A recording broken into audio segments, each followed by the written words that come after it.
وعلیکم ورحمۃ اللہ وبرکاتہ۔ میں ہوں محمد سفیان اور آپ دیکھ رہے ہیں محمد سفیان آفیشیل۔ جیسا کہ ہم نے پچھلی ویڈیو میں جیوش پروٹوکول کے پروٹوکول نمبر 1 کا مکمل احاطہ کیا تھا، آج ہم جیوش پروٹوکول کے صفحہ نمبر 132 اور پروٹوکول نمبر 2 کو پورا ہم بیان کریں گے۔ تو چلیے شروع کرتے ہیں۔ تو ویڈیو کو دیکھنے سے پہلے ہمارے چینل کو سبسکرائب کریں اور بیل آئیکن کو پریس کریں، شکریہ۔ تو چلیے شروع کرتے ہیں۔ اہم نکات: اقتصادی جنگیں، یہودی غلبے کی بنیاد، دکھاوے کی حکومتیں اور خفیہ مشیر تباہ کن نظریات کی کامیابی، سیاست میں موزونیت، پریس کا کردار، سونے کی قیمت اور یہودیوں کی گراں ہار قربانیاں۔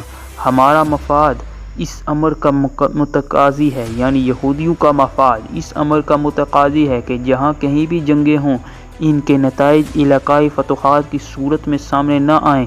ایسا ہوا تو جنگوں کی نوعیت محض اقتصادی بن جائے گی اور متحارب قوموں کو ہماری امداد کی ضرورت پڑے گی، جس کی وجہ سے وہ ہمارے بین الاقوامی ایجنٹوں کے رحم و کرم پر ہوں گی۔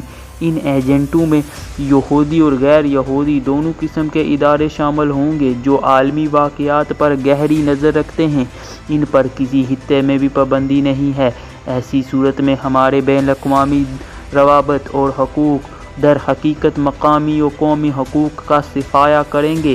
ان قوموں پر صحیح معنوں میں ہماری حکمرانی ہوگی، بالکل اسی طرح جیسے ریاستیں اپنے سول لا کے ذریعے اپنے عوام پر حکمرانی کرتی ہیں اور ان کے باہمی تعلقات کو مربوط کرتی ہیں۔ نمبر 2، یہودی ماہرین اور مشیر۔ کسی ملک پر حکمرانی کے لیے ہم عوام ہی میں سے چند افراد کو منتخب کریں گے۔ ان کی اہم ترین خوبی اپنے تابع و فرمان ہونا ہے۔ ان کے لیے چونکہ نظم و نسق کا تجربہ ضروری نہیں ہوگا، اس لیے وہ آسانی سے ہمارے اعلی کار بنیں گے، لیکن وہ ہمارے مقرر کردہ مشیروں اور ماہرین کے محتاج ہوں گے۔ آپ جانتے ہیں کہ ہمارے ماہرین ایسے افراد ہوں گے جنہیں بچپن سے ہی اقتصادی اور مملکتی امور کی تربیت دی گئی ہوگی۔ ہم نے اپنے آدمیوں کو بڑی جاں فشانی سے آداب حکومت سکھائے ہیں اور یہ لوگ تاریخ سے سبق لینا بھی جانتے ہیں۔ انہیں ہمارے سیاسی منصوبوں سے بھی آگاہی حاصل ہے۔ یہ باہوش اور باخبر لوگ ہیں جو گہرا مشاہدہ رکھتے ہیں اور کرۂ ارض کے کسی مقام پر ہونے والے واقعہ کا فوری تجزیہ کر لیتے ہیں۔ دوسری طرف غیر یہود تاریخ کا ہلاک اور غیر متعصبانہ مطالعہ کرنے سے قاصر رہتے ہیں، جو نتائج اور عواقب سے بے نیاز نظریاتی دنیا ہی میں قیاس آرائیاں کرنے میں مشغول رہتے ہیں۔ اس لیے ہمیں ان کی فکر کرنے کی کوئی ضرورت نہیں۔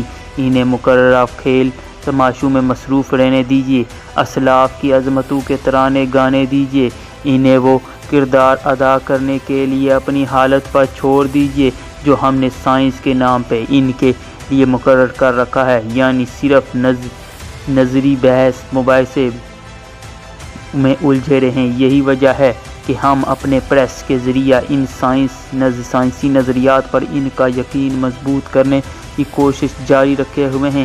غیر یہود دانشور ان نظریاتی علوم پر فخر کر کے پھولے نہیں سماتے۔ یہ لکیر کے فقیر قسم کے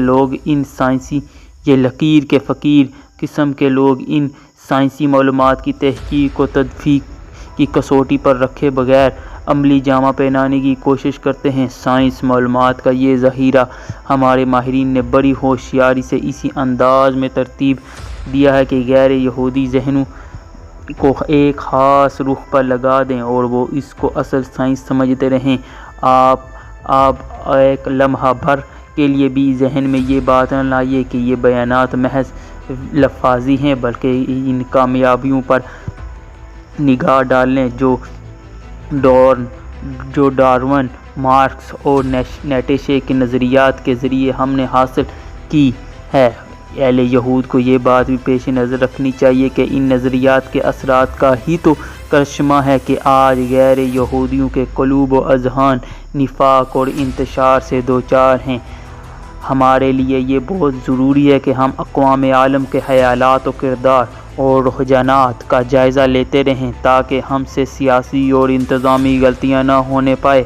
ہمارا یہ نظام جس کی مشینری کے مختلف حصے دور دراز مقامات پر پھیلے ہوئے ہیں، مناسب منصوبہ بندی نہ ہوئی تو بالکل بیکار ہو جائے گا۔ پریس کی طاقت۔